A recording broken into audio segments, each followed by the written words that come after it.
Assalamualaikum warahmatullahi wabarakatuh. Kami dari kelompok 3 akan memaparkan sebuah materi tentang mitigasi bencana gunung meletus. Sebelumnya, perkenalkan anggota kelompok kami. Eli Fatmawati, Kanadifah, Sylvia Unsyatu Sasabila. Berikut adalah video pembelajaran dari kelompok kami.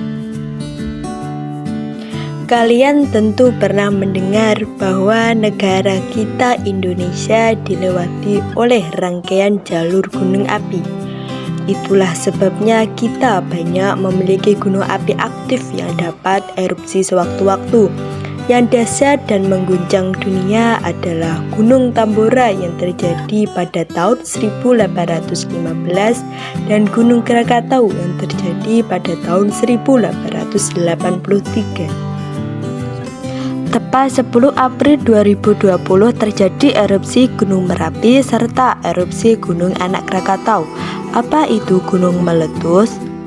Gunung meletus adalah peristiwa keluarnya endapan magma dari dalam perut bumi yang didorong keluar oleh gas yang bertekanan tinggi. Magma Indonesia mencatat terdapat 127 gunung api aktif di Indonesia. Berada di jalur gempa teraktif di dunia, wilayah Indonesia termasuk rawan letusan gunung berapi. Berikut persebaran wilayah rawan gunung meletus di Indonesia. Ini adalah volcanoes in Indonesia dengan penjelasan sebagai berikut. Di Pulau Sumatera hingga Pulau Jawa, Bali, Nusa Tenggara, Maluku, Sulawesi Utara merupakan daerah rawan gunung meletus.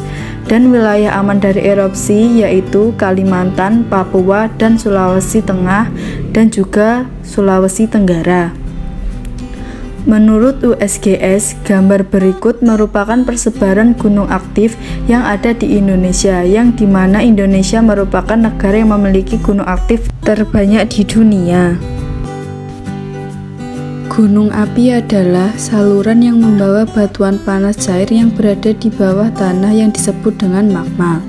Saluran tersebut membawa magma keluar dari kerak bumi ke permukaan bumi. Saluran ini memiliki berbagai bentuk seperti kerucut dan perisai. Di bawah gunung berapi terdapat kamar magma, yaitu sebuah waduk besar yang berisi batuan cair atau lahar. Aliran lahar atau lava adalah magma yang meleleh ke permukaan bumi melalui rekahan.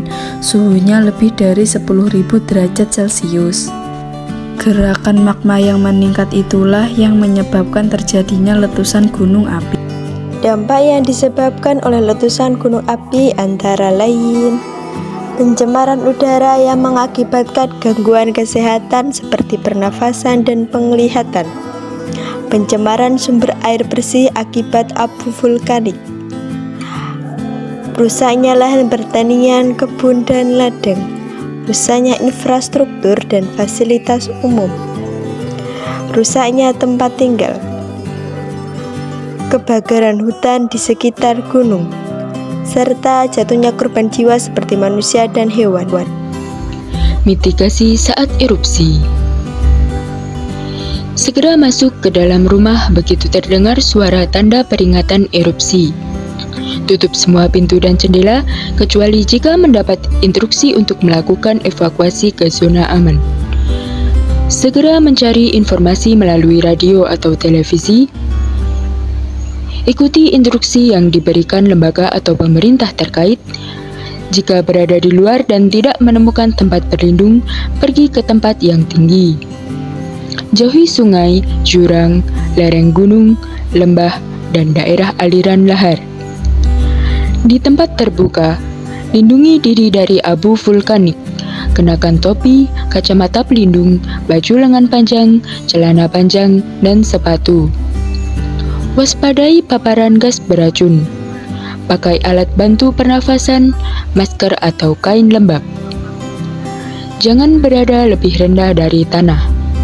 Segera mengungsi jika mendapat instruksi dari lembaga atau pemerintah terkait. Lalu, apa peran pemerintah dalam upaya penanggulangan bencana?